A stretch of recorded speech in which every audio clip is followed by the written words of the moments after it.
Settle in, folks. It's going to be very interesting. This is Tall Can Audio.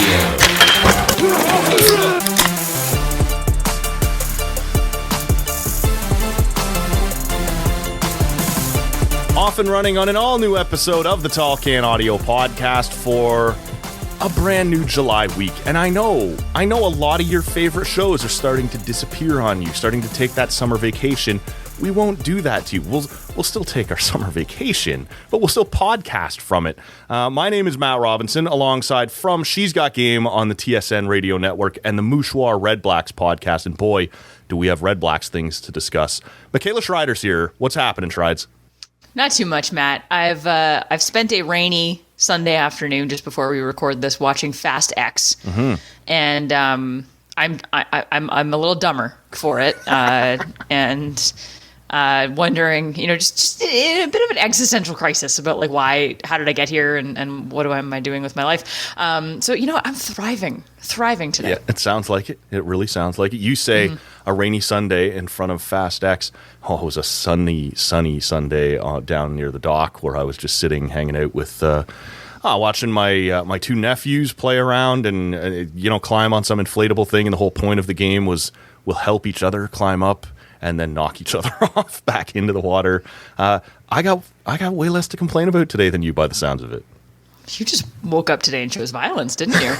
I woke up today and chose pancakes, which is something I never choose. Jesus. You know me. I am not a pancake. I'm not a breakfast person. I'm not a morning person at all. But I went to bed at a reasonable time for a cottage Saturday night. Told my niece and nephew, "Yeah, you can wake me up, and we'll get Grandma to make us some pancakes." And so yeah, you know what? The further I continue to pour on here, it does feel like I'm choosing violence a little bit now, Shreds. It's rude at this point, quite frankly. But I got pancakes. You got to be happy for me, right? Yeah. Okay. It feels so my good first for you. pancakes in like 3-4 years. God, now I want pancakes. Yeah. Well, you could do that. Right? A little I suppose I'm an or adult. whatever. I can have pancakes whenever I want. Let's have beer first. Let's do We're that. going to talk a little bit about your beer goings on because you've been traveling for beers, which is, man, something I'm super envious of. Let's talk about where you've been. Let's talk about what you've been drinking. But first, let's talk about what you've brought to the table today. There we go. How's that for sound effect? Perfect. Today I am bringing Base Camp Brewing to the table. Nice. Which is something I've drank on this show before. And for those of you who don't know, Justin Francis, who is the owner of Base Camp, passed away not that long ago. And thankfully, a number of people have kind of stepped in and helped his family brew and can the remainder of the beer that he had going on. So they opened up the brewery the other day, and I went in and bought probably way too much beer. But the Pale Ale is one of my absolute favorites. So that's the one I'm going with today. Okay. I think that's... I'm glad you brought that up because that was a pretty rough story, right? They had just gotten up and going here, and obviously now to lose him, that's very tough. So I'm glad you've managed to bring that up. I'm going with something, I know a brewery that you and I are both quite fond of, and this is Beyond the Pale. This is from their Focus series, and it felt appropriate because, as I said, I was just sort of sitting outside, and I'm looking around. I'm like, I should have one more drink before the show. Matt, focus. I should go jump in the lake with my nephews. Matt, focus. Right, like you got things to do here today. This is... I don't even know this word, Schreids. This is their one-hopped Huell Melon German Pilsner, Huell. My goodness. I guess it might be German. You're the German one on the show. You don't have this for me. You can't help me out at all. I don't know. My German is swear words at best. So you've got the important stuff. It's a swear. Okay, I can't help you. It's a 5% German Pilsner. So on a warm summer day that is not rainy at all, I'm going with that one. And Beyond the Pale, man, like they don't do much wrong, right? Like they have a pretty impressive lineup. So have you had a pull on that? I'm sure you've had this one before, but what can you tell the listener about it? I love it so much. It's delicious. It's everything. I always say people play fast and loose with the term pale ale sometimes, and it can mean different things, but this is like basically what you'd expect a pale ale to be. It's nice and light, but it's also got a decent level of hop and bitterness. It's 5.2%, so it's not super high on alcohol, but it's got great flavor. Kind of perfect for what the weather you're experiencing that I'm not today, that's for sure. But this is definitely my favorite beer that Base Camp has, and I was glad that they were able to brew some, so I bought as many as I could. Right. I get that, right? When you start to feel like something might be running out, it might not be around very long, you make sure you stock up a little bit. And this one, whatever, I assume HUELL is German for awesome, and we're going with the Awesome Pilsner. This is, you and I have talked about this before, right? Like, I like things, if you're going to put that on your label, crank it up. Don't come at me with subtlety, bring it. And this is a strong Pilsner flavor. So if that's the type of thing that you're into, enjoying this one quite a bit. Look, I want to talk to you about what went down at TD Place on Saturday between the Red Blacks and the Blue Bombers. I want to talk to you about this professional women's hockey league that we got firing up. I want to talk to you about the WNBA All-Star Game. I want to talk to you about the World Cup starting this week. But we have to start with where you've been and what you've been up to, because it's sort of central to beer. I've noticed that your sports travels also involve beer. Like, you managed to string these things together well. Let's start in the Pacific Northwest, because you returned there. There is a bit of a homing beacon for Shrides in the Pacific Northwest. Let's talk about that.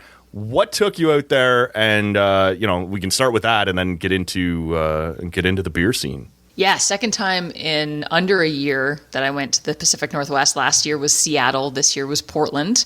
We went there for the May long weekend to see a Portland Thorns game, which is the NWSL team that Christine St. Clair plays for. Who? Yeah, have you ever heard of her? I really wanted to see her play with her club team, and Portland is a city I've always wanted to go to. I heard they have a great craft beer scene, great food scene, just like a cool city overall. Seems very much my vibe. So we booked a trip out there, and it wouldn't be a trip to the Pacific Northwest with Michaela and Josh if there weren't some sort of flight issues on the way out. Last year, I can't remember if I told the story on the podcast, but last year we went out to Seattle. It was like the peak of crazy travel time when everyone was delayed and Pearson was a nightmare. Everywhere. Yes. Yeah, Air Canada leaving people stranded. We got stranded in Vancouver overnight, had to spend money on a hotel room, and then we flew out the next day. It was chaos. This time wasn't quite so bad, except you may recall WestJet was on the verge of going on strike. And guess who we booked with, Matt? So our flight was scheduled to leave at 6 a.m. on Friday, and their strike deadline was 5 a.m. on Friday. Awesome. And they ended up getting, right? Just perfect timing. They ended up getting a deal done at the 11th hour, but by then they had canceled our flights because they started preemptively canceling flights. Sure. So to make a long story, probably even longer, but I'll try to make it short. Luckily, I'd booked our flights through points. So I was able to call my credit card company, like the rewards company, and they got us for a nominal fee, of course. They got us rebooked on a series of flights between Air Canada and United that got us out to Portland. We did get refunded for the WestJet flights. Thank God. It actually ended up being so much easier than I thought it was going to be. Right. We did have to fly out of Montreal, so it involved a little bit of driving and just chaos. But we flew through San Francisco. Our flight was delayed, so Josh and I were sprinting, and I mean full on sprinting across the San Francisco airport. But we made it. We made it to Portland, and it was out of your way, San Francisco. I know, but you made it. And you got there. We made it. Yeah, we got there. It was kind of funny. The first night we were there, by the time we went to this pizza brewery / pizza place and had an amazing dinner, but we were so tired. I think we were honestly in bed by 7 p.m. Well, because you're sort of both reasonably early night people anyway, and now you've factored in 3 extra hours onto your day, right? Crossing these time zones. 3 extra hours. We were up at 3 a.m. that day to drive to Montreal, right? It was just a long. At this point, no, it was an hour earlier than normal.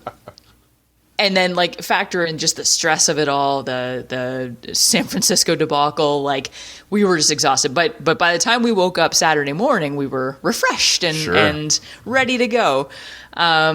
We hit up, I honestly don't know how many different breweries, but quite a few. I want to say like, I counted at one point, I think it was 9 different breweries throughout the trip there. Wow. And not one of them were bad. No. Like, they were all pretty great. And the good thing about Portland is you don't have to walk far to find one, no matter where you are in the city. Yeah, like you can do. We kind of did a couple little self-guided brewery tours in a few different spots throughout the city, and I mean, Pacific Northwest kind of known for that West Coast IPA, so there's a lot of that, but there's a lot of really funky and cool beers, and it was fantastic beer scene, fantastic food scene. We went to, they have those like food cart pods throughout the city where like you just plop yourself there and it's like 7 or 8 different food carts in one spot and you just kind of pick what you want, and it's there. We ate very well and we drank very well on that trip. None of those ever seem to pop soccer up on the dirt road behind my cottage, which would be killer if they would, but it never seems to happen. How rude. I know. I do remember one day saying to my dad after we had a couple together, I don't know where everybody else was, going like, a Wild Wing would clean up right now, like on the other side of this road. Seriously. But I've flown out to Portland once. One of the things we don't talk about a whole lot on this show, but for a while, I coached our friend Amy Burke's team. She's a 4-time Paralympian now and whatever. And I used to coach her a little bit. And we flew out to a tournament in Portland, and she actually had the aisle seat from Vancouver to Portland and shoved me into the tiny little whatever. That's a whole other thing, a beef I still have with Amy. But the person sitting across the aisle from us was a food reviewer from Vancouver who was flying down. And I, sort of said, is this area known to be kind of big for foodies or whatever? And I had no idea. And she said, yes, it is. But right now they've got me doing a thing on craft beer because like the Pacific Northwest is the hub in the United States for craft beer explosion at this point. And that would have been 2015, 2016, something like that. And so I quite rudely shoved Amy to the window seat and took the aisle seat so I could talk to this person now. Like, where do I go? Like, tell me about these breweries. Where can I possibly go? And I didn't have as much time as I wanted down there because there was a tournament we had to like focus on. You can't be drunk for it, and people get really judgy about that. So, rules, right? But like that was my first sort of introduction to like, oh, this is a place that's known for this scene and like craft beer on every other block, basically. Mm-hmm. But you saw some soccer while you were there. I did. We went to a Portland Thorns versus Chicago Red Stars game.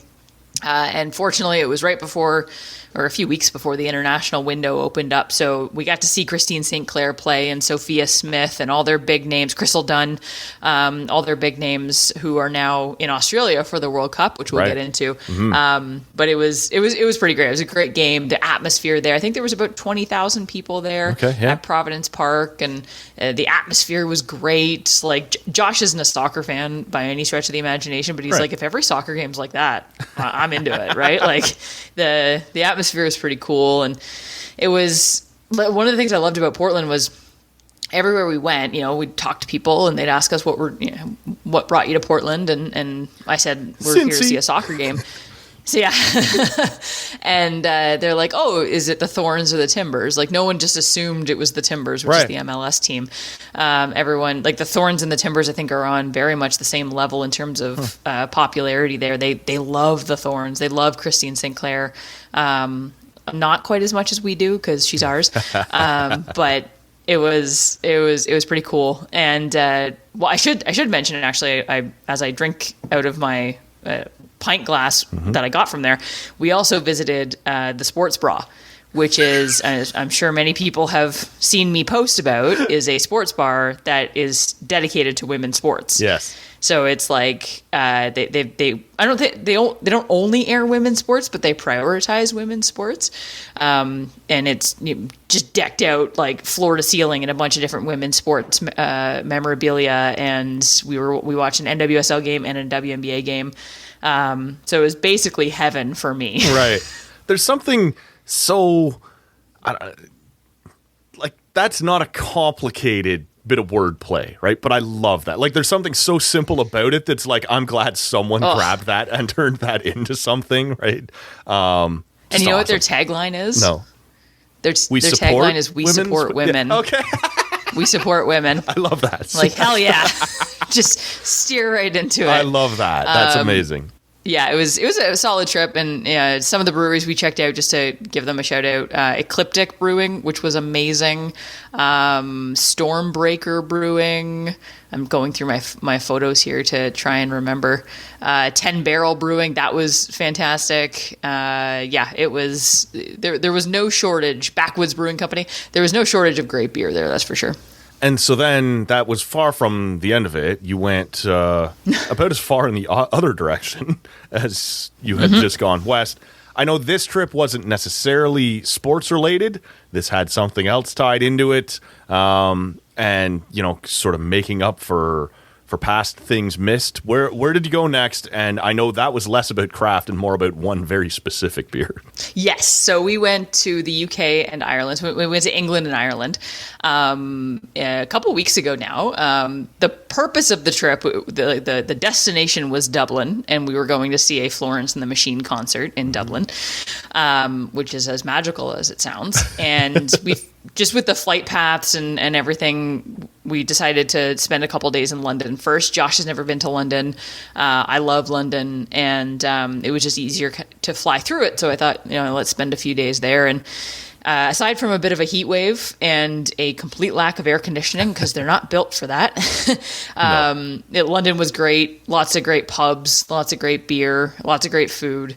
And it was very much a Florence and the Machine trip. While we were in London, we went down to a neighborhood called Camberwell, which is where Florence Welch grew up.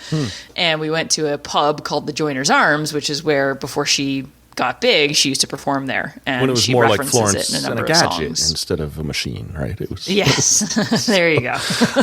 So is Josh, I know Florence is like a huge band for you. Is Josh a fan at all, or is this one of those ones that you tag along and be supportive?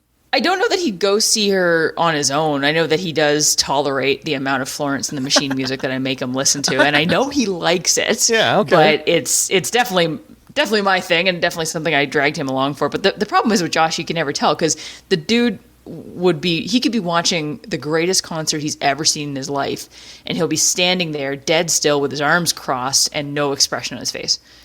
And then if he really likes a song, he might clap. Bit of a sway. So maybe a sway. Can we get a sway? No, not even that. That's no. Like, he's got to be. I'd have to give him some serious drugs to make that happen. Okay. So everyone must have been looking at this guy like he is not having the time of his life. Because if you've ever seen a Florence and the Machine concert, it is very like immersive, and she gets really in there with her audience, and everyone's dancing. And like, I'm not a huge dancer, but obviously like I'm participating, and he's just standing like a pole, just. Could not be more still if he tried, but I knew he was having fun because he was clapping, so sure. I think he enjoyed it. Okay. And the concert itself was not in London. This was the concert was somewhere else, maybe the home of a very famous beer. It sure was. It was in Dublin. Yes. Malahide Castle and Gardens, to be specific. Okay. And we may or may not have indulged in a few of their local beverages. Maybe you've heard of them. Guinness, I think they're called. Guinness, something. Guinness. Yes, I believe they call this Guinness. Right. Like we were there under a year ago, and for our honeymoon, and we loved it so much. This all stemmed from we got back from our honeymoon, like in a few weeks later, we were sitting around, we were chatting, like we both loved Ireland so much, and we're like, we should go back. Like I would go back tomorrow if I could, and Josh agreed, and he's like, maybe next year we'll find a way to go back for a short trip. And then the next day, Florence and the Machine announced new tour dates, and they were going to Dublin. So I was like, well, we're going. Now, what if the next day, instead of Florence, they'd announced WWE Survivor Series was in Dublin? Would that have gotten his back there quite as quickly? Do you think that would have worked? Maybe. You see, I don't know. I'd have gone with Josh. If Florence was playing at the same like the same trip, I think I could have. Sure. I've been to Survivor Series I've been to Survivor Series before, so I'm sure I could sit through it again. Yeah, exactly. That's true. I forgot you've already you've done that once already. So power to you. You've done your duty on that. Yes, exactly. I pulled my weight, and just for what it's worth, in case like I didn't make it clear, the concert was quite literally the greatest concert I've ever seen, and I'm still thinking about it today. And Tweeted about it for weeks afterwards. There was video and I'm on holding Instagram. back. Like if you only knew how much Florence and the Machine music I have listened to. By the way, not great for your mental health. Florence and the Machine music is both the cure for and the cause of my depression. So, it's a careful balance. Yeah. You got to be real careful. But before that, the best concert I had ever been to was Florence and the Machine in Toronto. So it just replaced that concert. But it was great. It was so amazing. And Just everybody always says, right? Like, I've never been to Ireland, but like nobody that I've spoken to has ever been to Ireland and come back and not said, and by the way, the Guinness, not the same, right? We're not getting the same Guinness that they're getting. Not the same. And like, I love Guinness. I'll drink. I like, it's definitely different. But like, I'll still get Guinness here and like appreciate it for what it is here. Sure. But it's not the same. It's not even close to the same. And there's one pub in particular, and I mean they're all great, but in Dublin, I think I talked about it before on the show. John Kavanagh's Gravediggers. It's like known to pour the best pint of Guinness in Dublin. Right. And we went there on a very busy day, where I think most pubs are like this. Like if it's really busy, they just have a guy at the Guinness tap pouring constantly. It's not by order. It's just constantly pouring double, like two pints at a time, and then handing them out as people order them because it's moving that fast. That's wild. You just hear it all the time. I can remember the closest thing I could possibly compare to, and it's not the same at all. But before I discovered the craft beer thing, like I just graduated high school. I went on this baseball trip, Yankee Stadium, Shea Stadium, Baseball Hall of Fame, whatever. It was all stuff in New York State, and we ended up close to the border. I don't even remember, Syracuse or Albany or something like that. And someone on the tour had already asked me, if you were at home in Canada, all I ever hear about is Canadian beer. What would you be drinking? And I said, well, probably Canadian. He goes, yeah, no, I get it, Canadian beer, but like, what would be like? No, it's Molson Canadian. And you're like, and that was sort of the end of the conversation, I thought. And now we're sitting in this bar in, let's call it Albany, and this guy comes back. He's like, they have your beer. I brought us all around, and he buys like 6 rounds of Molson Export. And yeah, and so you're like, he's bought me a beer. I'm going to be polite. We'll all drink it, right? And then before you pay any attention to it, he's back up and he's ordering everyone another round of Molson Export. And so I stopped him before he went back the third time. I said, I'll go get us a round. And I don't even remember what I got, like Bud or whatever. And I thought you loved Molson. I said, yeah, but I'm in the U.S. I'm just trying to live like you guys. He's like, no, let's have the Molson. I'm like, okay, I'm sorry, man. I got to tell you. That's not Molson Canadian. That's Molson Export. We export it because it stinks, so we give it to you. Right? Like we send it out of the country. And it's not the same as Guinness because Guinness is great anywhere, but everybody I've spoken to has always said it's not quite as great as it is actually in Ireland. There's one ingredient, there's one something that they're doing for what they're keeping that they're not giving to the rest of the world. Yeah, I think a lot of it has to do with the lines. Like, sure. How active they are. And I know they have a Guinness quality team that basically goes to like every pub in Ireland to check to make sure everything is up to code. Yeah. And but it's just not something about it there, across man. the ocean and aged. In Yeah, all like of I that. don't think any beer travels really well, especially a beer like Guinness. And contrary to popular belief, the stuff we get here is brewed in Ireland. Like there is a brewery in Baltimore, but I think they specialize in like their other beers, like the Hop House and there's a few others. But the extra stout or whatever it is that we get, that's brewed in Dublin. So it's got to travel a long way to get here. Okay, yeah. Man, you've done some traveling, you've seen some things, you've tried some beers, and we like it when you can bring it back. I like when you can bring the stories back. You don't ever bring me back actual beers, but the stories, I'll take the stories. Well, like I said, it doesn't travel well. Okay. I wouldn't want Matt to have to try a subpar beer. I know. Just looking out for my best interest. You, Matt. Yeah, of course. There is this thing that I think is coming to North America. It's not here yet. They just launched it in the UK. It's been around in Ireland for a while, but it's the Guinness Nitro Surge can. And so they've got this little contraption that you put on top of, it has to be a specialized can, like one of these specific cans. And it allows you to pour the beer like it were coming from a tap. It's like a mini tap on the end of it.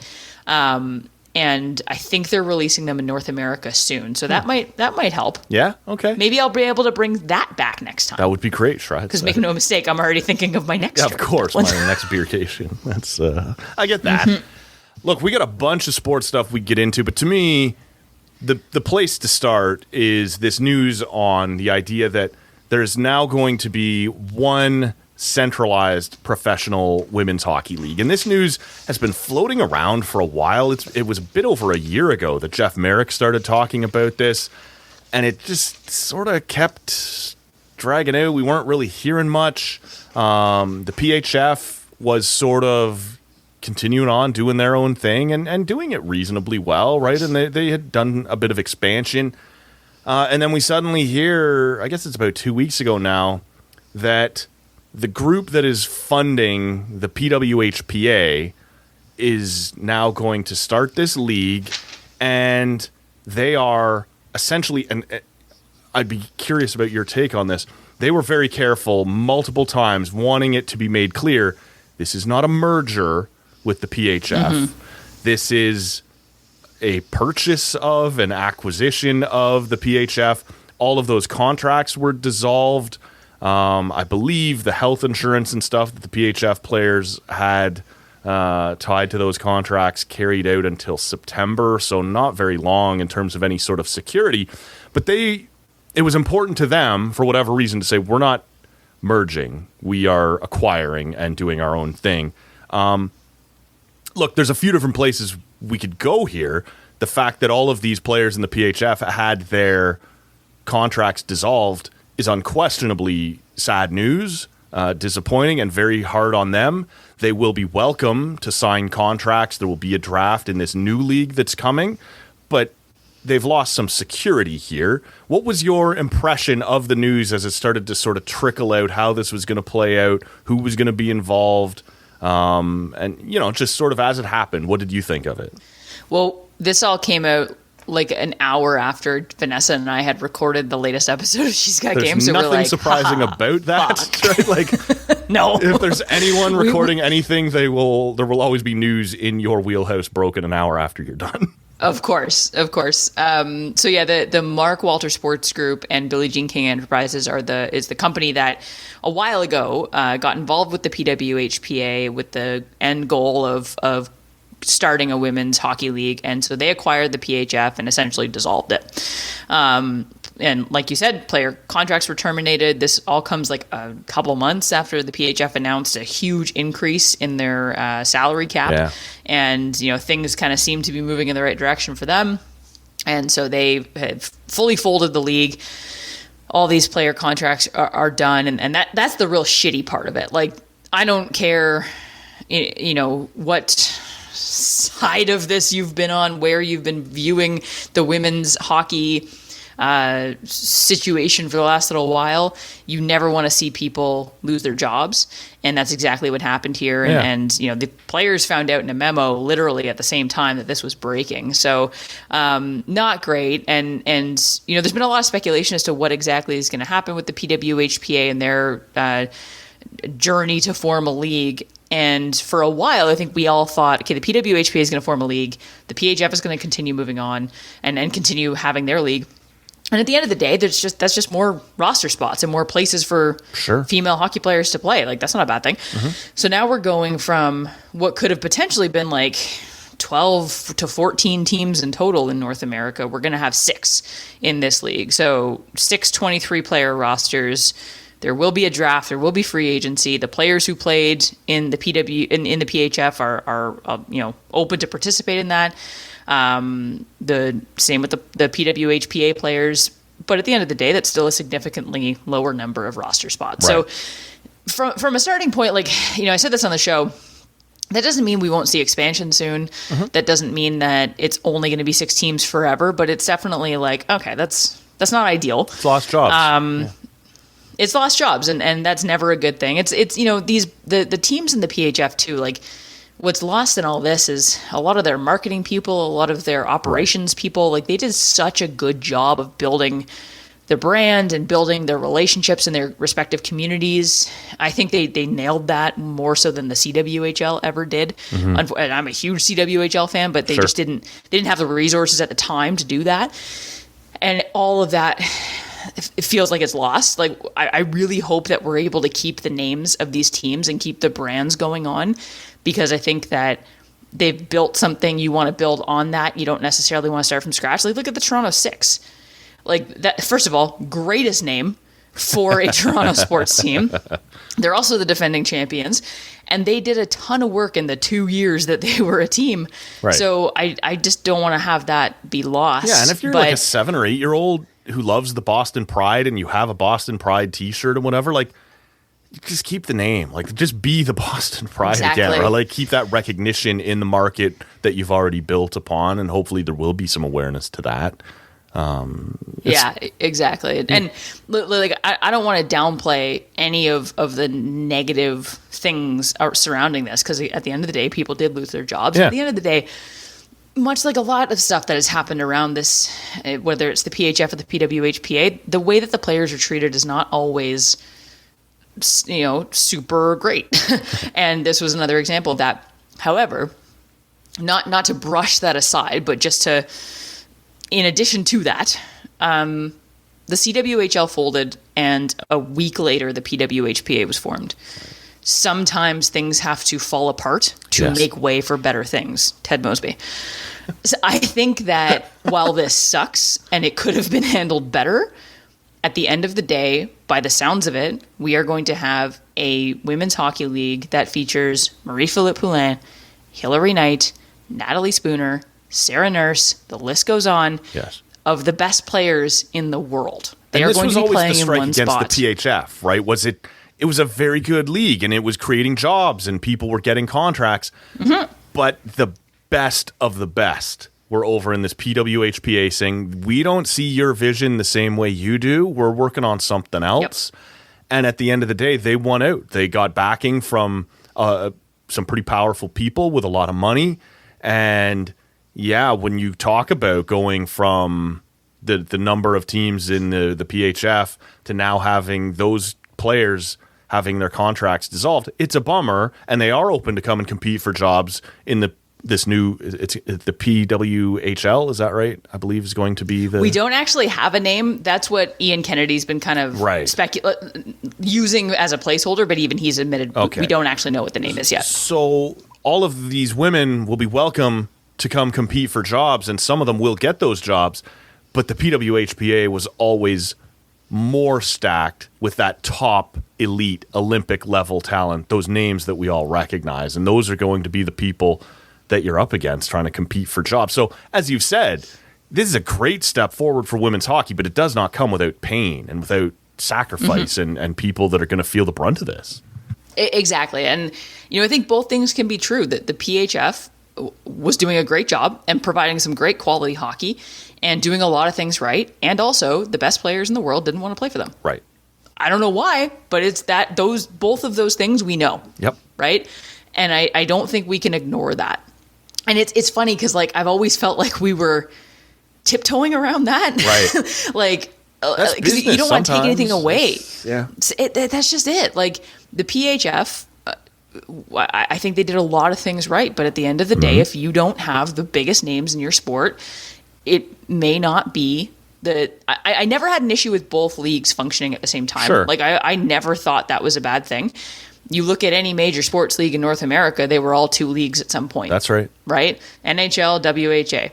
Yep. And now, at some point, they all became one. Yeah. MLB, so AL, this may not be a merger. The NFC, the AFC, all of these things. And eventually, that has to come together. Whether it be a nice, polite merger between equals or a brutal acquisition of one over the other, at some point, you have to merge. You have to get this all under one umbrella. And, we talk all the time about the ratings for these Olympic hockey tournaments in Canada, USA, at 3 o'clock in the morning in Russia or Korea or wherever these games are. And they set these TV records.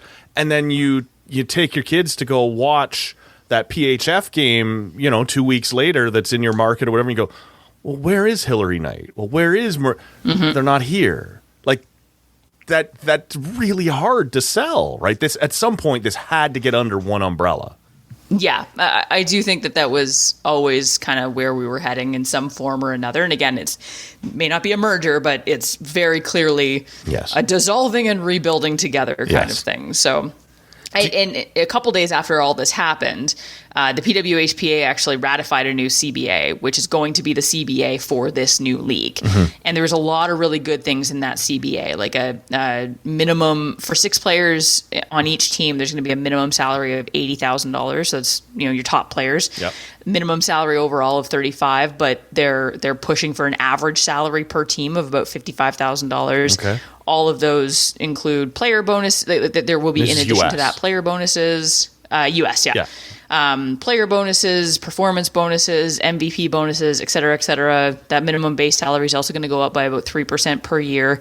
Again, not like the minimum of $35,000 is not great, but like as far as starting points go for CBAs in women's sports, I've seen a lot worse. Right. So I was, and then there's all these other things that are part of the CBA, like maternity leave and healthcare and all this stuff that, believe it or not, was not included in female sports player contracts for a long time. The WNBA actually led the way on that one. So there's a lot of good things in this CBA that I think are going to protect these players. Obviously, we want to see some growth, but I thought that happening a few days later was also some good news. Sure, yeah, and this is one of those things that it does suck. It really sucks for these PHF players that this has happened. But at some point, yeah, in my opinion, and certainly this is why I like to have you on, you're much more informed on these things. But like, even in terms of sponsorship or NHL involvement or whatever, the stance has always been people don't want to pick sides, right? And have half of the women's game upset with you and half of you saying you've done it right and half saying you've done it wrong. Are you anticipating at this point with this new venture that we believe is going to start, I think January 24 is when they're looking to get up and running. Do you anticipate that the NHL will now be more open to getting involved, whether it be individual teams who are going to share markets or the league itself with sponsorship deals? Like, do you think this opens that door at all? I mean, not that I've ever held Gary Bettman to his word, but that's pretty much exactly what he said he would do, that, right? Yeah. Like, when there's one league, we'll get involved. Well, guess what, Gary? Yeah. There's one league. There it is, right in front of you. You better get involved. Individual teams have gotten involved in both the PHF and the PWHPA and shown their support. But, I'd like to see a more concrete commitment from the NHL. Because, we see this in soccer all the time. You look at whether it's the NWSL or European teams, like most of the Premier League is tied to the WSL, and Arsenal has a women's team and a men's team, and Man City has a women's team and a men's team. Why can't we get to some sort of club-based format where we have, and I know there's a lot of additional nuance in here because a lot of people don't think that these teams should have to rely on the NHL, but I do think why wouldn't you at least capitalize on a market that already exists, on a fan base that already exists, and on resourcing that already exists, and work with NHL teams to further grow this sport? So I do hope we see some involvement from the NHL on this one, because again, that's what they said they would do. Right, and as you point out, across Europe with a lot of the big soccer clubs, like they just share a name, right? One's a men's team, one's a women's team, but do you think that's better? Like, let's say, and because I'm just assuming, and we've heard rumor, but nothing's been confirmed, the Toronto and Montreal will be teams in this new league. Do you think just, it's the Toronto Maple Leafs and the Montreal Canadiens, and then, yes, if my French is how you're going to play that out? Like, is that the best road forward, to tie yourself to one of these teams in these well-known markets? And yeah, here's the same jersey, here's the same logo, and one's our men's team and one's our women's team? Or would you prefer to see them try and build their own brand in these cities? And maybe you're still tied to the team, but with a different name. Like, how do you see this playing out best? I think because it's North America, it would probably make more sense to have a separate brand, but just be like the women's team in Toronto is part of MLSE. Sure. Right. Whatever. It's still the six, I hope but it goes with the Marlies and the Argos and TFC and what. Yeah. Exactly. Yeah. Exactly. Like, that's, again, I don't think we need the same names per se. I don't think North American sports fans are as familiar with that. Sure. So I think separate branding makes sense. Like I said earlier, I also think that there's a lot of strong branding in some of these existing teams Yeah. that I'd like to see continued. But like that was not an unfamiliar model in the CWHL. Like the CWHL had Le Canadien, who Right. had very similar, who had identical color schemes to Sure. the Habs. The Toronto Furies had identical color schemes to the Leafs. The Calgary Inferno, same with the Flames. Like they were loosely tied, right? Sure. So I think that was also okay. I'm not really like pro one side or the other, if Yeah. I'm being honest. You sort of I just nod wanna to see it, it but you work. don't marry yourself to it. Yeah, okay, yeah. Yeah, like I think do whatever you think is best. There are people involved in this who are way smarter than Sure. I am when it comes to this stuff. Do whatever you know based on your market research is going to play well in that market. Mm-hmm. But just put good quality player, put a good product on the ice and market it properly and have good sponsorship and good broadcast deals, and we'll be fine. And that's what exists in the NHL that I think this league could get involved with is those sponsorship deals, Right. those broadcasting deals. That infrastructure is in place. These teams would be right to capitalize on it and ingrain themselves in an already existing infrastructure. So last thing on this for you then, is it your understanding that everyone is subject to the draft as if they were an 18-year-old rookie? Like we could show up on draft day and the Toronto Six says with the first overall pick. Now, I don't know what it's worth. They're the PHF champions. Maybe they won't have first overall pick. But you know what I'm saying? That, Toronto selects Hillary Knight and number 2 overall. Boston chooses Marie-Philippe. Like, are these players up to go just wherever, or because they are the elite of the elite and they have helped start this PWHPA that they may have stakes already in a, no one would be surprised, nor would it be bad for business to see Marie-Philippe Poulin end up in Montreal. Yeah, like as far as I understand it, and to be honest with you, I don't know that anything specific has been confirmed. Right. But I would imagine it's an open draft. Yeah. So everyone is subject to it. Now, they said draft and free agency. So I don't know, does that mean So just who's free a free agency in agent, general who's next draft year? eligible? Like, what does Yeah. that mean? Yeah. So maybe they divide it, like you're draft eligible if X, Y, Z, and maybe some of those big name players are Right. not draft eligible. They're free agents and they go sign with whoever they want. Sure. And I think that would be okay. Like as much fun as it would be to Yeah. have an open draft where like Marie-Philippe Poulin could go anywhere.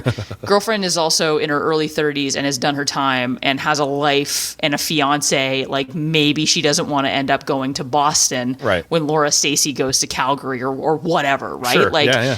it's fine, I think, for these and If I wanna be played careful this 'cause, like, I number also- of Olympic games, I'm a free agent or something. if you have right? scored X number of Olympic game-winning gold medal goals in the winning goal. Olympics, you Yeah. get to choose Right. wherever you go. Right. But Whether we like, have a franchise or not, I- we'll just build a team around that city. yeah, and I want to be careful because I know that there's a lot of people who are a little upset that maybe the PWHPA players are going to get preferential treatment, and of course that's always a risk. I don't know anything about that, but I do think if you are a veteran and if you have done your time, I think the free agency model might Yeah. suit these athletes better because Hillary Knight, I think she lives in Boston. Like Right. it wouldn't make sense. She may not want to go play in Toronto. Sure. She may want to stay in Boston. And I don't know exactly what it's going to look like, but I suspect that's probably what they'll do. Yeah. No, amazing. Like, let's just assume, just for a second, that we're starting a brand new league. Everyone is draft eligible. Michaela Schreider Oh my God. has first overall pick. And now Oh my God. you're like, yeah, there's Marie-Philippe Poulin and there's Hillary Knight, but they're in their 30s, and I'm trying to build a long-term franchise, and maybe do I want to No, I'm go... taking MPP all day. Okay, all right. This wasn't even a Like delay, I'm though. just to save you time. I'm taking MPP first all day. Yeah, she is no, the best Abby player Rock, in you the can world. wait, like okay. Nope. Yeah. Sorry. Like, and regardless of, I think she's 31. Yeah. What a dinosaur. But her track record speaks for itself. She is still consistently the best player in the world. Yeah. And even if she had slowed down, and I don't think she has, even if she had that experience alone, that's what you build your team around. Okay. MPP all day, baby. All right. I love this. I love the idea of a draft. Actually, I should tell you. Oh, yeah. I think when we're done with this show, I believe I have to go tubing because I told my niece, Jordan, she was asking if Uncle Matt wanted to go on the tube with her, and he really didn't. And I No. I said, if you can tell me tomorrow, go home, do your research. If you can memorize, I need 5 Maple Leafs and 1 Blue Jay. If you can come back and name that for me, I'll go tubing with you. And she comes back the next day and just bangs it out like it's nothing. And you're like... So Austin Matthews, John Tavares, Morgan Riley, Yep. Mitch Marner, Yep. William Nylander, Nailed it. 1 Blue Jay. Boba Fett. Nailed it. At first, like, everyone's trying to, like, oh, it's Vladdy, right? Vladimir Guerrero, and she's having trouble with that name. She's only, 10, 11 years old, and she doesn't know baseball. And so I started telling her some other this isn't at the time she's supposed to report to me. I'm just giving her, she's like, there's a Brandon Belt. People want me to remember Vladimir Guerrero, and there's a guy named Brandon Belt. I don't care who's better. One of these names is way easier to remember than the other, but she came back, hit it, no problem. I think I'm going tubing here when we're done, Shrides. It's The game is the game. You Yeah. gotta. Yeah. And you laid out the rules, my friend. I know, and she came back, no problem, banged it out like it was nothing. Around our family, also, William Nylander is known as Sweetie Pie. I had to tell her, yeah, you can't call him Sweetie Pie. I'm going to need a real name, right? I have an 85-year-old great aunt that's fair. who says Willie's such a sweetie pie, and so now that's what the whole family calls him. So, and actually, a lot of people's uncles, I'm sure, think of him as more of a sweetie pie than an actual playoff performer. So that's one of these things where actually that same niece sat down with me last night, and I was watching a little UFC on TSN, and it was a women's fight, and there was I'm going to put this out there as gently as I can, a fairly attractive looking woman on one side and a woman who's clearly an experienced fighter on the other side. We'll put it that way. And my niece at one point says to me, I think they just threw a cheerleader in to fight that woman. Like she's getting mauled. Oh my God. Yeah, it wasn't particularly close. But these are the sports lessons that my niece is working through me right now. And she watched overtime with me on Saturday, Red Blacks Blue Bombers. I know you were in the building. Oof. And going into that game, I thought this looks dire. Ottawa could be in trouble. At the end of the first quarter, it looked somehow worse than that. And at halftime, they were lifeless. This is dead. People are tweeting how sick they are of this performance by the Red Blacks. And then through the third quarter, you're there. The team continues to march. They don't give up. Dustin Crum suddenly looks like he's been around for a minute and he knows what he's doing. But they keep getting down to like the red zone and nothing's happening. This could not be going any worse until suddenly inside the last 3 minutes, it's not just the 2 scores. It's 2 scores plus a 2-point conversion. I don't know why I'm still talking. You were in the stadium for this miraculous comeback, one of the most unlikely things I can recall in the CFL, not just from like minute 1, it's the class of the league, Winnipeg versus Ottawa, but like coming out of halftime, one team is dead and the other is rolling, and that's not where it finishes. Shrides, what was it like to be at TD Place on Saturday afternoon? It was, the only way I can describe it is like a roller coaster of emotions because they got booed off the field at halftime. And up until about 5 minutes left in the fourth quarter, like we felt like we knew where this game was going. Yeah, for those who had bothered to stay. And credit to the Red Blacks, man. Like Dustin Crum, they came back. They made it an incredible game. One of the best comebacks I've seen at TD Place for sure. And we saw Dustin Crum almost do that last week against Hamilton, right? Yeah. And then just come up short. So it was fantastic to see him actually be able to do it. The swagger that comes with that. I do wonder how they carry that into the next game because a lot of questions at the quarterback position. And now we've seen what Dustin Crum we've seen what Dustin Crum can do, and it was spectacular. However, and I know this is going to be an unpopular opinion, and I know I'm probably going to get lit up for it. They still played like crap for 90% of that game. That's right. And I don't think you get absolved from that. Listen, the comeback was amazing. It was so exciting. And Dustin Crum deserves a lot of credit because, I mean, his feet were most of that comeback, right? Like he did a lot of carrying the ball. What I saw in that game was him not go to a second read at all. Him uses first reads and that's it. And when in doubt, run. And it's great that you have a mobile quarterback. Sure. Mobile quarterbacks get figured out real fast. Yeah. And I, not to like take the wind out of the sails of this incredible comeback, I really don't want to. There's something like gnawing at me where I'm like, yeah, but they had to come back because they played like shit. They had to come back because they did not show up until 5 minutes left in the fourth quarter. There's something so there. So I'm not like, yeah. Go ahead. I'm sorry. Maybe I'm just not ready to like, oh my God, the season is saved. We have Right. Dustin Crum. It's going to be okay. This was a fantastic game. Nothing is going to take away from that. But you needed to come back by 2 scores and a 2-point convert because you got yourself into that position. Yeah. Like, I just don't think that it's like, okay, everything's fine. The Red Blacks are fixed. No. I'm so worried. This feels very much like this is still going to be a pretty rough season, but hey, we had this awesome moment against maybe the best team in the league. And if you're a Red Blacks fan, and I'm one of them, that was fun, right? They were dead and buried. And so in that moment, you should enjoy that. You should have gone home happy. You should have cheered your hearts out, all of it. But now you look forward to next week and you're like, oh, we're still going to start Dustin Crum again, right? Like, and it's nothing against him. I don't know any team that can get down to like their fourth. So Arbuckle's hurt and you don't really want him to start again. Obviously, Masoli's done for the year. Tyree Adams is done for the year after sort of, he'd gotten people excited a little bit and that was fair enough. And you just sort of, that was so much fun to watch. And I was sitting there, like everybody else cheering for the Red Blacks. And it was so improbable, right? The pick 6 going back the other way. You get the 2-point conversion. Last play of the game to score the touchdown. Again, 2 points, get it done. And then win it in overtime. But I'm with you. When you're a quarterback like that who loves to run, we sort of saw it last week against Hamilton early on. He was very successful, and then they sort of figured him out. And then in the first half this week, he wasn't really doing it as much, and then he started doing it more in the second half, and they didn't quite figure it out as quickly. Like, you got to figure anybody scouting Ottawa now goes, don't let that guy get his legs moving, right? Just collapse on that guy. And so we'll see.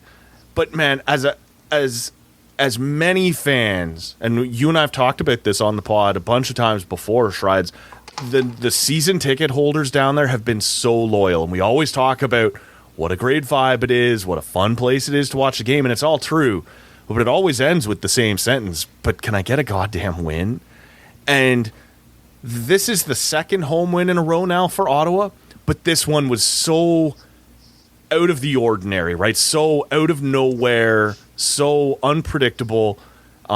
On a day that had some questionable weather, there were some shots around the stadium about what attendance maybe looked like. You'd be able to speak to that better than I would based on watching it on TV.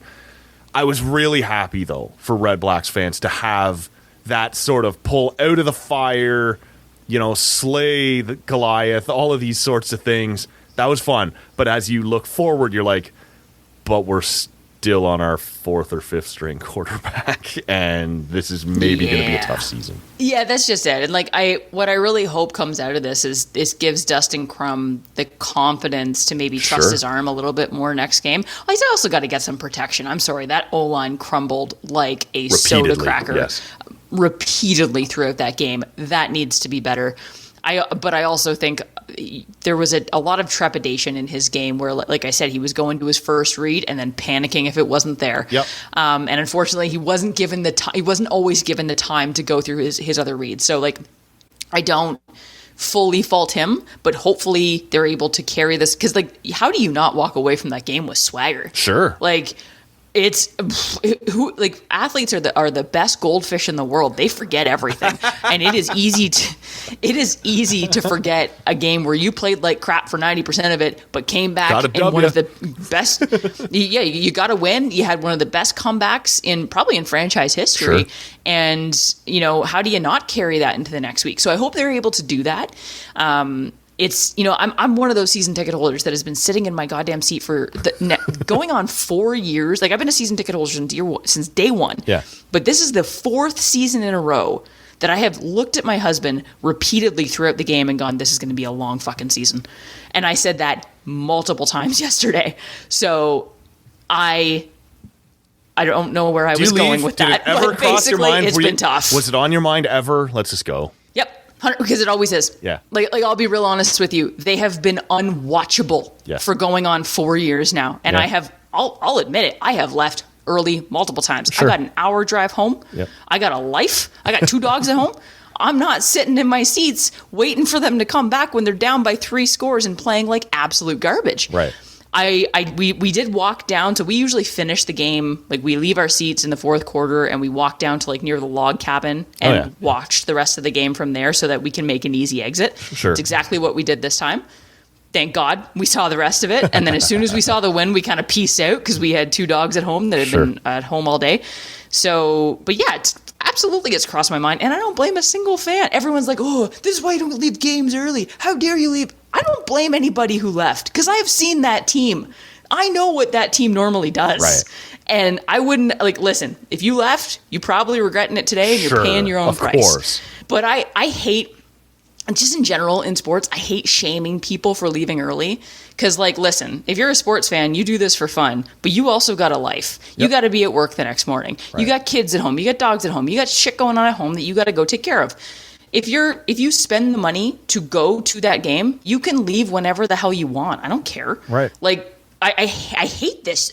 Again, like, yesterday was an example of a reason why maybe you stick around, but those are few and far between. Yeah, no, like, of those course. are rare. Yeah, you'd kick yourself if you were in the car. And I saw people on Twitter saying, I'm shutting this off. And like, not just casual, but like dedicated, hardcore fans I know from following them long enough.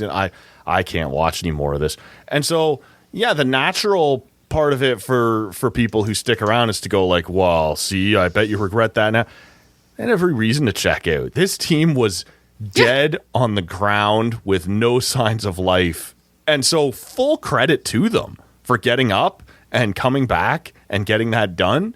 Yeah, no, I'm not here to shame any fan who went, I can't watch more of this shit at this point, right? That first half was garbage. And like I said, even the second half, how many times, 2-3 times, did they march right to the goal line and not get it done and go for it on third down? And you had to go for it. Like, I get what they were doing, but you're just like, oh my God, this is so inept, right? Like, we're nothing until suddenly you're not. And yeah, it was a fun game to watch.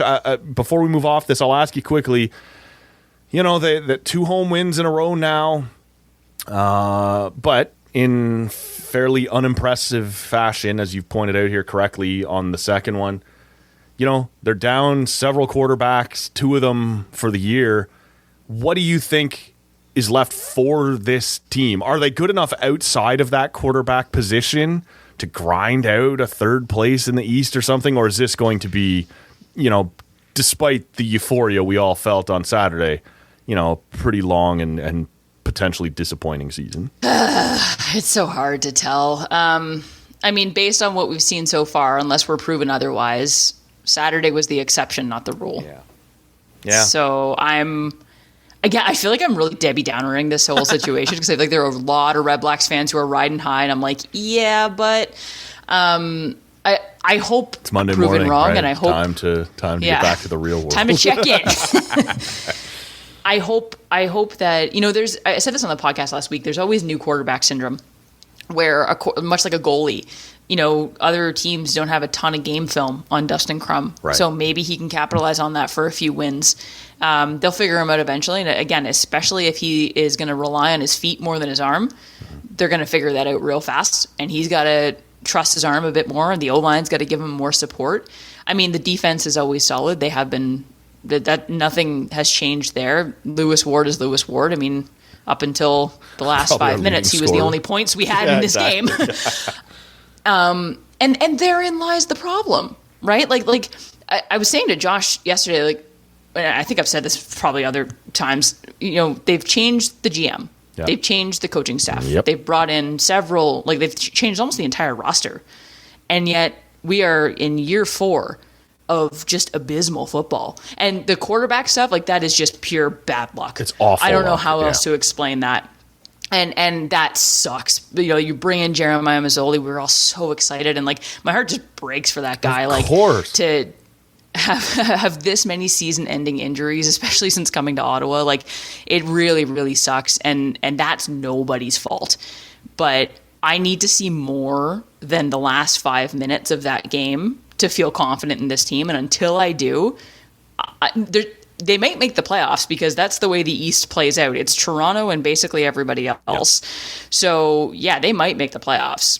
But they were also in playoff contention like way Late later August than they should have been last year. Yeah. So I'm still not overly optimistic.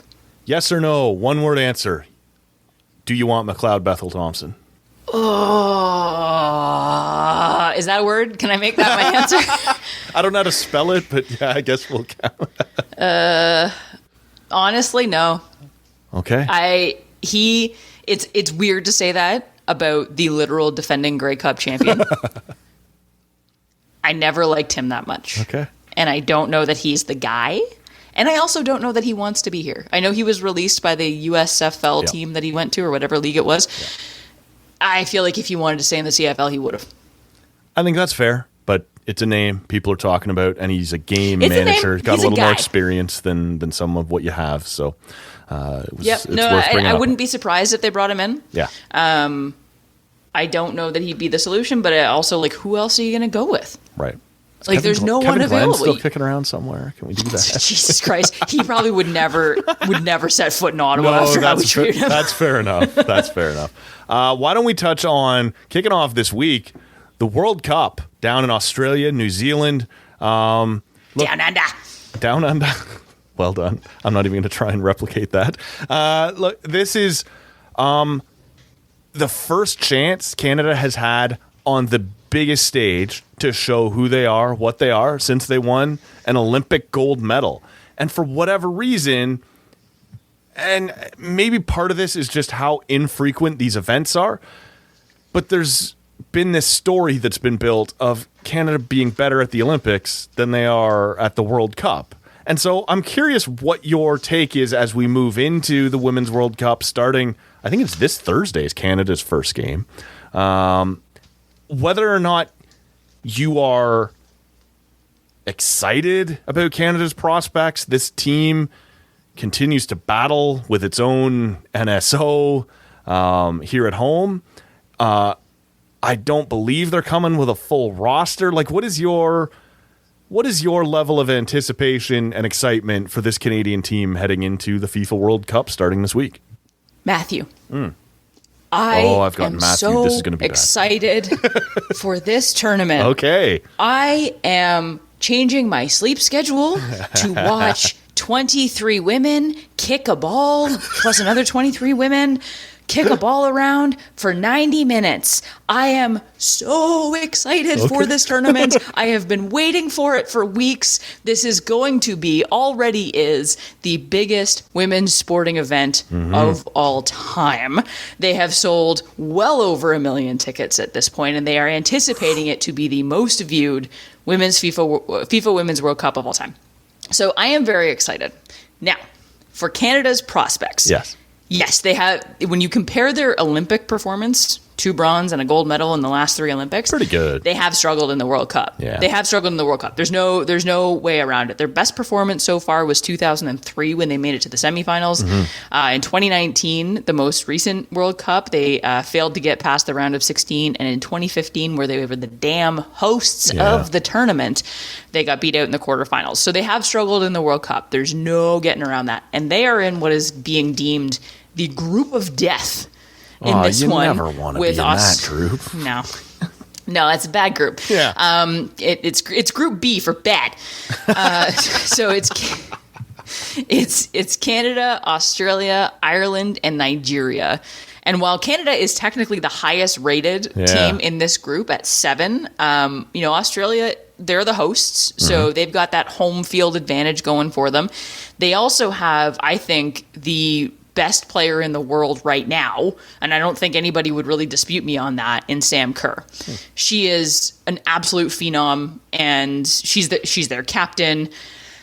I am terrified of Canada going up against Sam Kerr. She is quite literally. She's terrifying. She's the all-time leading goal scorer for Australia with 65 goals. She just helped Chelsea win their 4th straight Women's Super League title and their 3rd straight FA Cup. And she is without a doubt one of the best players in the world right now. So she's terrifying. Then you've got Ireland. It's their first World Cup. This is the first time they've qualified. They're kind of in that playing with house money space where no one really knows what they're going to do, but there's no pressure on them. Yeah. Very dangerous. They're riding that high of even qualifying for the first time.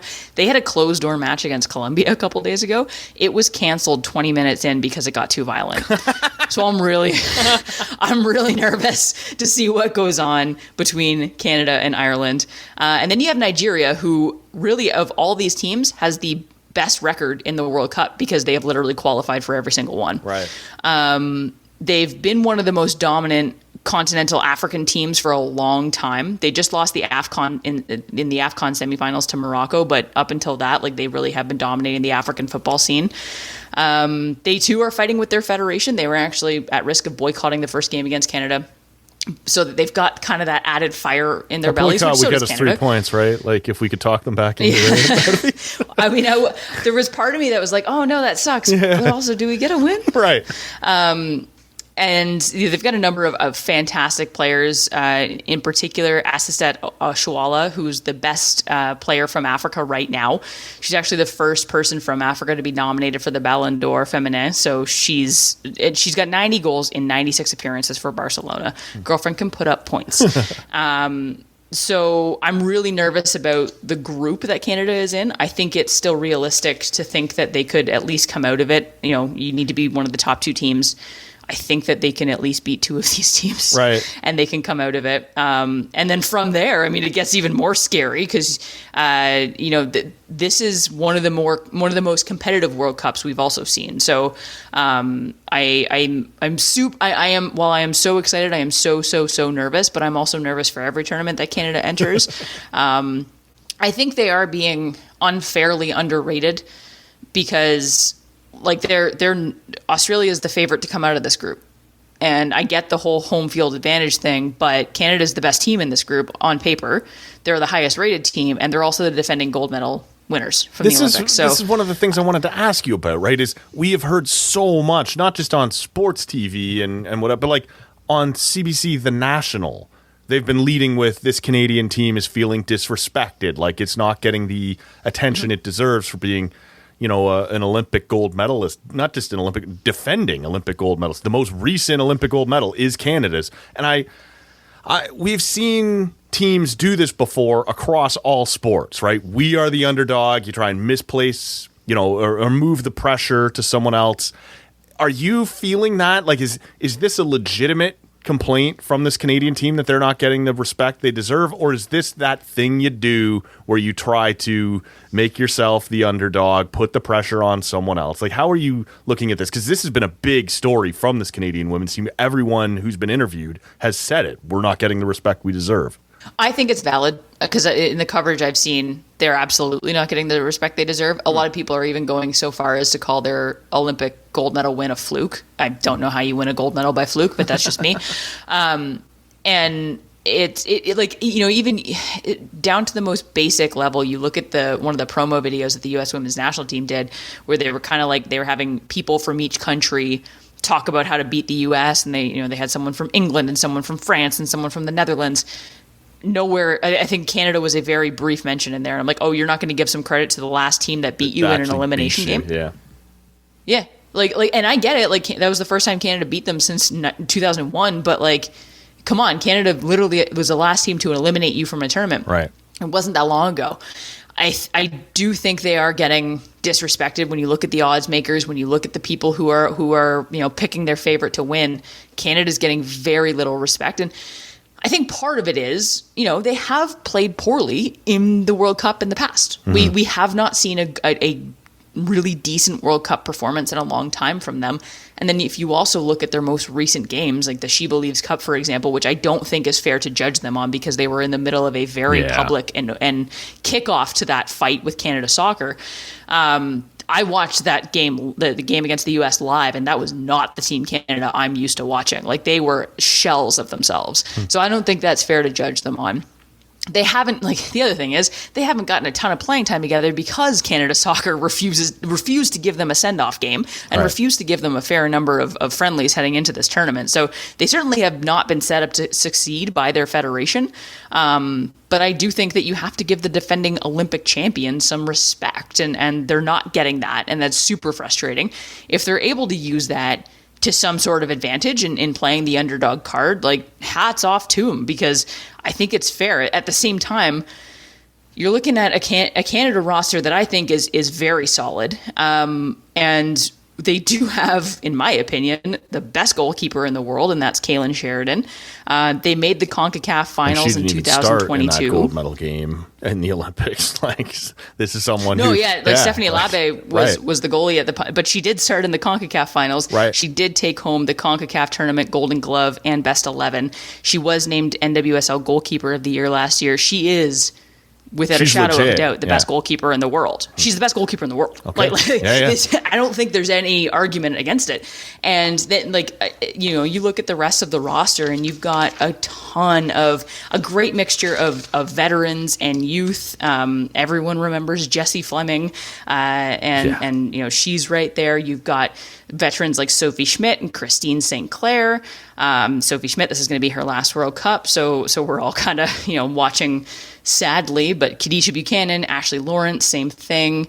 And then you've got these great young players like Jordan Heidema and Olivia Smith, who's 18 years old, Simia Wujo. Like, there's such a good balance on this team. They've certainly dealt with injuries. Janine Becky's out, Desiree Scott's out. That's heartbreaking. Huge names. But unfortunately, the reality in women's soccer right now is everyone's losing players because women's soccer players aren't given the proper facilities and training, and they all seem to tear their ACLs as a result. So Canada's not the only team dealing with that. Sure.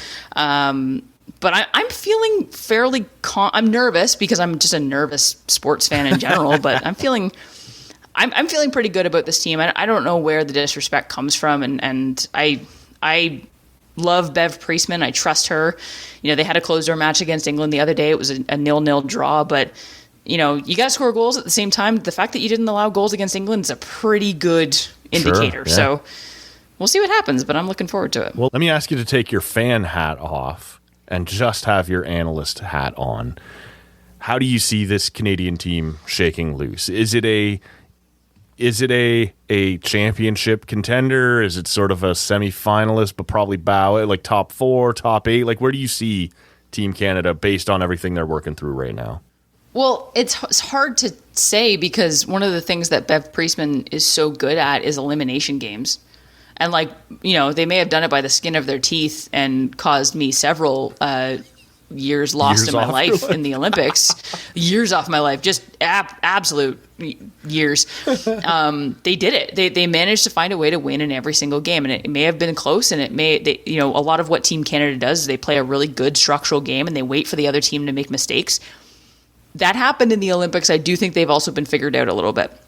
I don't think you're going to see the U.S. And now the only time the U.S. and Canada would play is if they made it to the finals together, which makes me nervous just saying it out loud. So I don't think this U.S. team would let that happen again. I also don't think some of the other top teams in the world, whether it's Germany, France, England, I don't think any of the Netherlands, I don't think any of those teams would make the mistakes that we saw teams make in the Olympics. I think that Canada needs to play a bit more of an aggressive game.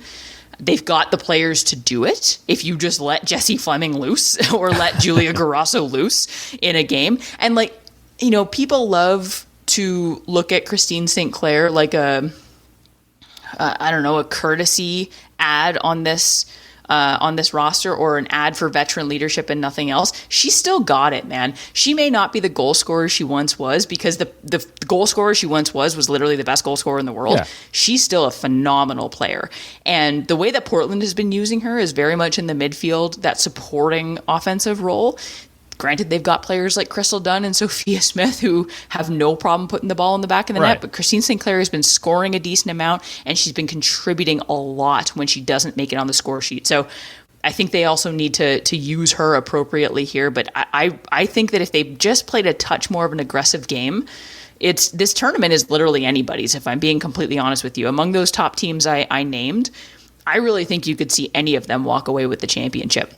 So I think Canada's got a fighting shot. So I'm dragging this out a bit on you. I know you got stuff to do here, but I got two more questions for this, or for you on this. I'm curious, as we get into this, if you're not watching Canada and you are adjusting your sleep patterns to fit literally the furthest possible place in the world that you are trying to watch a soccer tournament in, a sporting event in, who else should we be looking for? Because you know me, like, you're in bed at like 9:30 p.m. At like midnight, I'm still looking for like one more sporting event to watch before I go to bed. Who am I looking at? Who else at this tournament is somebody that I need to jump on and you know, maybe if things don't go right for Canada, an easy bandwagon leap. Oh, okay. So if you're looking for a team to cheer for, I'm going to just say real quick, you're probably not going to cheer for this team. Don't say USA. Excuse me, but you got to keep your eye on the USA. They're I know always they're going to good. be. I'm not going to cheer for them. No, don't cheer for them. Cheer against them. Yes. Cheer for whoever they're playing, though, because that's a fun game to play too. No, like, this U.S. women's national team is super fun to watch, and provided, you know, maybe they get knocked out in the quarterfinals, it's going to be fun to watch them until that point, because then you can root for it from there. They've got an incredible amount of young talent in you know, Sophia Smith, Alyssa Thompson, Trinity Rodman. They are some of the most electric players in the world right now, especially Sophia Smith. You got veterans like Crystal Dunn and Alex Morgan. This is Megan Rapinoe's last World Cup. So, like, all of that I think is worth watching, worth keeping your eye on. I mentioned Australia earlier. I do think that they are 100% one of the other teams you should be keeping an eye on for Sam Kerr alone. Like, she is just so much fun to watch. And I think that, you know, it's fun to watch, provided they're not playing Canada. It's going to be fun to watch the way Australia supports Australia and New Zealand supports New Zealand. Because already, like, they've sold out an 80,000 person stadium for their opening game. Right. So that's going to be a really, really fun team. England's another one who I'm going to be keeping my eye on. They won the Euro 2022 over Germany at home. The way that country got behind them was just so amazing. They've got fantastic players like Rachel Daly. Unfortunately, they're also missing a number of players. Beth Mead, Leah Williamson, their captain, both down with injuries. But they've got so many good, talented players. And I think I kind of named them one of the front runners to challenge the U.S. the most for this championship.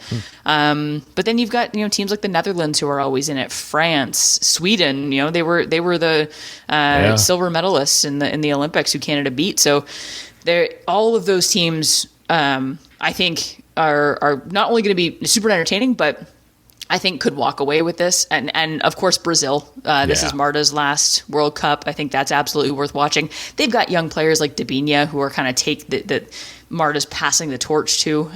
They're so much fun to watch, and the way their fans support them. Like, I was in the game I watched at the She Believes Cup before Canada-USA was Brazil-Japan, and like, it was an afternoon game, so the stadium wasn't super full, but every time Brazil touched the ball, like, that stadium was shaking. And when Marta was warming up, they started losing their damn minds. Like, they worship her like we worship Christine Sinclair. Right. So those are some of the teams that I'll be keeping an eye on. Last one for you then on the World Cup. Let's get political for a second, because this is going to be part of the story. And we saw at the Men's World Cup, you know, some players who wanted to wear this One Love, you know, support for LGBT armband. And it was banned. We saw the British at first say, you know, we're going to take a stand. We're going to wear this anyway. And then maybe not. It got shitty in a hurry.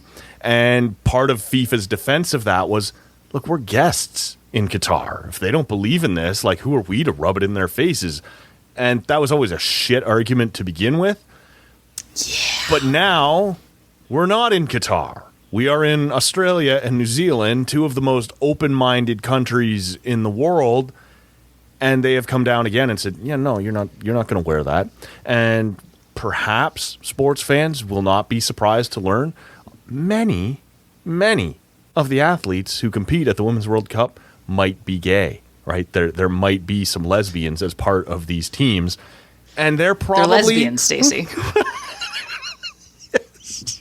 They're not, these women probably not as willing to just take a step back as so many of the men that we saw last year in a country like, even if you were willing to accept the Qatar excuse, it doesn't apply here. And the name I want to bring to your attention here, ask you to maybe take off from, is Megan Rapinoe, who you just mentioned. This is her final World Cup. She's getting ready to retire. This is a woman who has never been shy about saying what's on her mind, and now she's getting ready to retire. She has nothing to lose. They can't hurt her.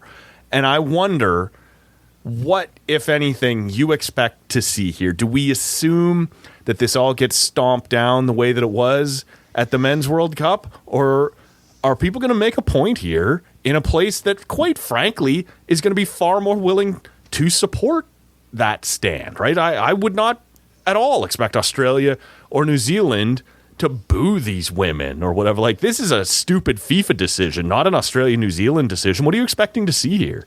Oh my God. When I saw this rule come down, the first words in my head were good fucking luck. Good fucking luck getting these women not to take. You know what? They were probably going to take less of a stand before than they are now. Right. If you would just let them wear these armbands, they would have worn it at the most. Nothing would have happened. But now you've pushed me. Now, no. And you've pushed the wrong people, my friend, because I don't know the exact percentage, but covering women's sports the way that I do, I would say close to, if not half of these women are openly gay. Sure. And Sam Kerr, the captain of Australia, one of the host nations, is an openly gay woman in a relationship with Christy Mewis on the U.S. women's national team. Right. You think either of them are going to be very quiet during this tournament? No. Megan Rapinoe, we saw what she did when she did have something to lose. She put her entire career on the line at one point and was with the first athlete outside of Colin Kaepernick to kneel during the anthem. Yeah. She took on Donald Trump head to head. This woman is afraid of nothing. And yeah, you're right. It's her last World Cup. She's got nothing to lose. Like, as soon as I saw this, I was like, oh, this is going to be so good, because what are these women going to do? There was this theory at one point, and I think it's still very much alive and well. A lot of these women have dyed their hairs different colors. Like, Megan Rapinoe's hair is blue right now. And a lot of people think they're going to show up and just be a giant rainbow flag. Like a rainbow? Fuck, wouldn't that be amazing? Let's go. Let's go. And you're right. Like, the argument that FIFA made during the Men's World Cup was shit at best. Yep. Well, we're guests here. No, you chose to go there. You took money and you chose to go there. You took blood money and you chose to go there. And now you're making we're guests argument. Fuck off. Like, FIFA. It's like saying the obvious. Like, they're the most corrupt and ass backwards organization on the planet. And the fact that they would do this before the Women's World Cup, shows me they don't watch women's soccer. They know nothing about these athletes, because every single person on Twitter was like, yeah, good luck with that. Because these athletes are not just openly gay. They're not afraid to say what they want, to vocalize their support for the LGBTQ plus community. This is a place they're not a minority. Human rights. You don't even have to be a scared little, I don't know if people have my back. People probably have your back at the Women's World Cup, right? Like, I don't know where this came from, because it's not like they're in a place where they're getting political pressure. Right. I don't know if it was sponsorship money, and a lot of these companies that sponsor FIFA are not exactly squeaky clean themselves, That's right? So that probably played a big role. But for me, FIFA made it. If people supporting the LGBTQ plus community is a bad thing for FIFA, which evidently they deem it as such, they made it so much worse on themselves by doing this. Because you are going to see athletes be so much more vocally supportive, and quite honestly, like, probably not just in support of the LGBTQ plus community, but also in against FIFA. Right. They gave themselves a problem. And it could have been avoided just by not doing this. You genuinely didn't have to do anything. You could have just left it open. If they want to wear One Love armbands, let them wear One Love armbands. If they don't, they don't. They made it so much worse on themselves, and I, for one, cannot wait to see what they do. It's going to be... It sucks that we've gotten here, but it's going to be amazing to watch, because, as you said, all FIFA had to do was nothing. Just do nothing. All they had to do was nothing. Literally nothing. And some of these athletes would have worn it. Some of them wouldn't. We'd have carried on and watched a great sporting event. But now you've made it a thing. And now you've forced people on these teams who maybe wouldn't have worn it to begin with. Do I want to support my teammate? Yeah, I probably do. Like, these women are tight, right? Like, these people are close. You've made this so much bigger than it ever had to be. And it's baffling that you could be this big of a sporting organization and have misread and mishandled this quite so poorly. And I'll say it, like, these women have way more balls than the male athletes do. And I mean that because you think you're going to scare these women with a yellow card? Yeah. You're not. Trust me, you're not. They don't give a fuck. Like, they have factored that in, and they are going to do it, and they're going to be so much louder than they would have otherwise, and they don't. Well, it shouldn't be funny. And I know it shouldn't be funny, but it is. Like, you don't pay these women enough to be scared. Like, these men who are making like $80 million a year or whatever now to go play in Saudi Arabia. Well, I better not wear the one level. Yeah, I'm making like $3,500 a year to play for, I don't even know, FC Utah, and I'm not really all that afraid. You can't hurt me. So it's almost this self-fulfilling prophecy. If you mistreat people long enough, then they don't give a shit about you anymore. That's how it goes. And no one has been more poorly treated than these athletes at times. So I almost think, like, if there's a silver lining in all of this, like, these women were always going to come out in support 100%. Of the LGBTQ plus community. Now they're going to be even more vocal about it. And if there's a silver lining to come out of this, it's that, because this community needs our support right now, especially in the States and in many other countries across the world as well. What but a statement, I think that support, especially in the States, when you consider some of the countries competing in this thing. Wow. Yep. Let's get you out of here. I think it's. Go ahead. Sorry, I don't mean to cut you off there. I was just going to say it's worth noting that there are over 20 states right now that have a law, some sort of law passed to ban or restrict the LGBTQ plus community in some way, whether it's trans athletes, whether it's bathroom use. The same number of states, 20 plus, have some sort of abortion law limiting access to healthcare for women. So never has this been more important in the States, and I don't think we've ever seen these athletes be as vocal as they're about to be. So settle in, folks. It's going to be very interesting. Well, and that's just it, right? Why don't you go represent this country that's doing everything it can to restrict your rights? That's always an interesting conversation. Let's get you out of here, though, on some WNBA talk just quickly. I know you had a chance to catch over the weekend. The WNBA All-Star festivities have been going on. By all accounts, so far, official numbers aren't in, but another record-setting weekend for the WNBA. This comes on the heels of a record-setting first half of their season in terms of TV ratings. This is all going up again. As someone who's not particularly a basketball fan, I didn't watch almost any of this, but it was all over my TV when I was looking around for the CFL on Saturday.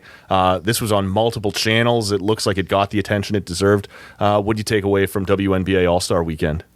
I mean, it's been fantastic so far. The first thing I think everyone noticed was, or probably paid attention to, was Sabrina Ionescu's 3-point competition. I don't know if you saw that on Twitter.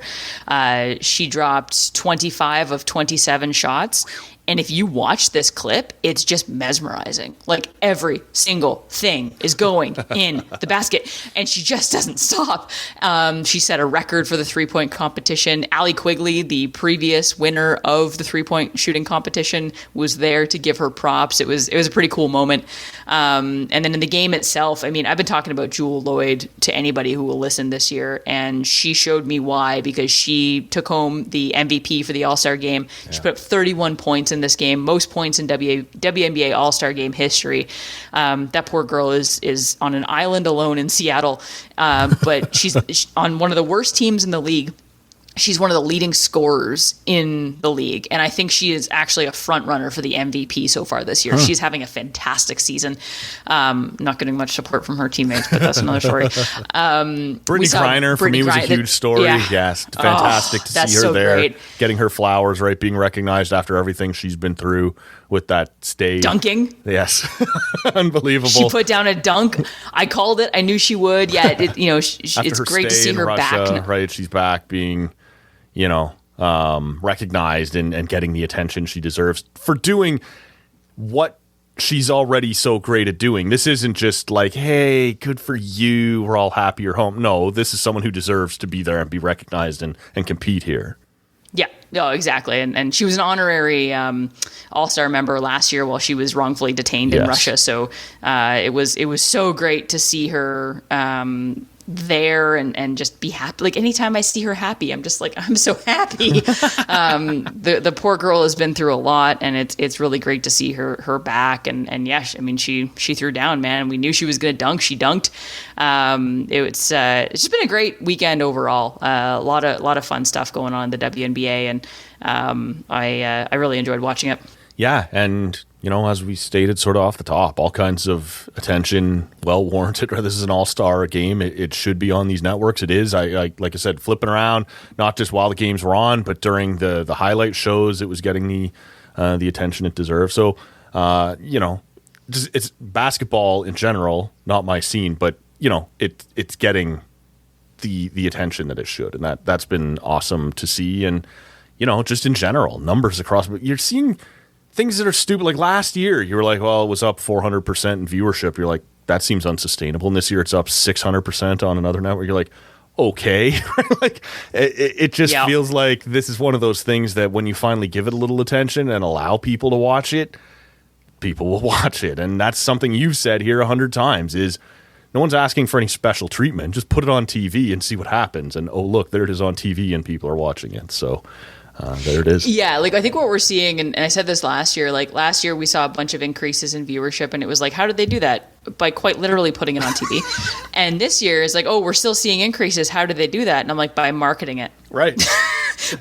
Because they weren't doing that, right? They put it on TV, but no one knew when to watch. And now we're seeing, again, there's a lot of room for growth, but sure. I am seeing it marketed more than I ever have, and I think that's a great thing. And yeah, the WNBA games in particular, the bigger games are on ABC. They're not just on ESPN, and TSN's airing them more. And we're going to continue to see these increases because they're just being made more accessible.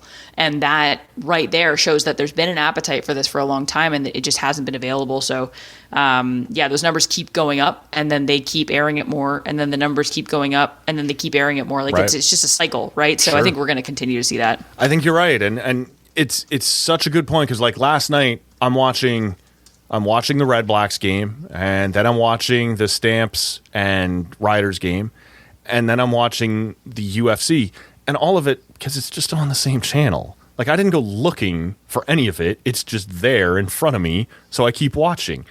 And that's what the women's sports have been missing for so long. It's not you just stumble over it, right? Like you never just trip on it. It's never been available, and now it is, and people are like, oh shit, like. If I'm into basketball, that's what I'm going to watch. I'm not a huge soccer person, but the World Cup, I'm going to be watching that this week, right? I want to see how Canada does. I'm like that with most sports, right? I don't know if we're any good at this or not, but that person's wearing a maple leaf, I'll watch that, right? So put it on TV and see what happens. You are not on TV, Shrides, but you are on the radio. You are on the podcast. We got Mouchoir, a Red Blacks podcast. We got She's Got Game. Where can people find these things? What do we got coming up? What do you want to pimp right now? Well, you can find She's Got Game wherever you get your podcasts, which is a huge step. Also on any of your local TSN radio websites. We will be covering the World Cup extensively. We just had our World Cup preview show, which should be available now on wherever you get your podcasts. So check that out. Mouchoir podcast, same thing. Wherever you get your podcasts, we will have a new episode this week because how can we not? Of course. We got to recap that game. Don't go listen to the latest episode, but don't judge us too hard because we were not in the best mental space after last week's game. It was a little dark, but don't worry, things get better. And yeah, you can also find me on Twitter and Instagram and Threads now, apparently, at Shrides. SCHREIDS. I'm taking it. There you go. It's too much fun to let you have it. We're on social media at Tall Can Audio. You can give us a follow there, and on frankly, wherever you're hearing us right now on your podcast app, go ahead and hit subscribe. We too are on Threads for now. I don't know if it's going to be a thing, but if it becomes a thing, let it never be said that we didn't happily follow the lemmings over there. So, Shrides, appreciate you doing this as always. Hope we didn't keep you too long, but man, we had a ton to cover this week. Thank you so much. No, thank you for having me, Matt. Go Canada. Go Canada. We'll wind this one down here. I'm going to head out, see if I'm jumping on the back of a tube behind the boat or if I'm grabbing another beer, or maybe both. We'll see if I can balance that. We'll shut this one down here. That's been episode 1143 of Tall Can Audio, and we'll see you next time. The hell is that? Number one bullshit. Oh, number one bullshit. Why are you so pissy?